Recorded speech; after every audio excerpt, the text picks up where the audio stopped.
Bukod sa mga menor de edad, pinagdadampot din pati ang mga nagiinuman sa kalye sa Barangay Pasong Tamo sa Quezon City. Narito ang report ni Bam Alegre Exclusive.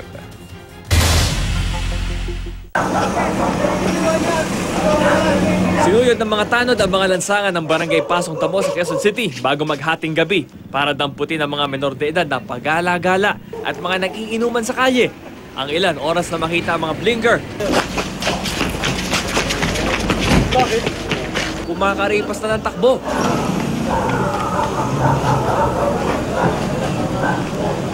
Pero may mga huli sa akto tulad ni Mang Arturo na nagmo-moment sa bangketa kasama ang kanyang alak. At dahil wala na siyang magagawa, tama rin. Kasi para mawalan yung mga lasing-lasing sa labas. amoy alak na rin ang binatilyong ito na bibili lang daw sana ng yelo. Sa barangay hall na tuloy niya sinalubong ang kanyang kaarawan.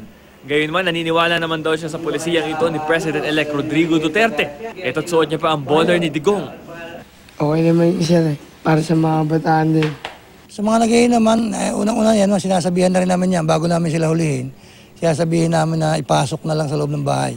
Huwag na lang doon sa mga nakikita ng tao dahil yan kasi yung minsan, yung mga tao rin dumadaan, tumatawag sa amin na nag-aalanganin silang dumaan kasi nga may mga nag-iinuman sa gilid ng kalsada.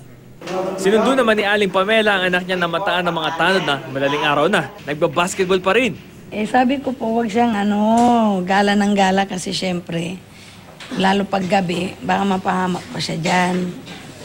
Baka kung anong dyan, syempre madadamay siya. Hindi siya naniniwala. Hindi lang anak ni Aling Pamela ang nasabon. Nakatanggap din ng sermon mula sa tanod ng karamihan.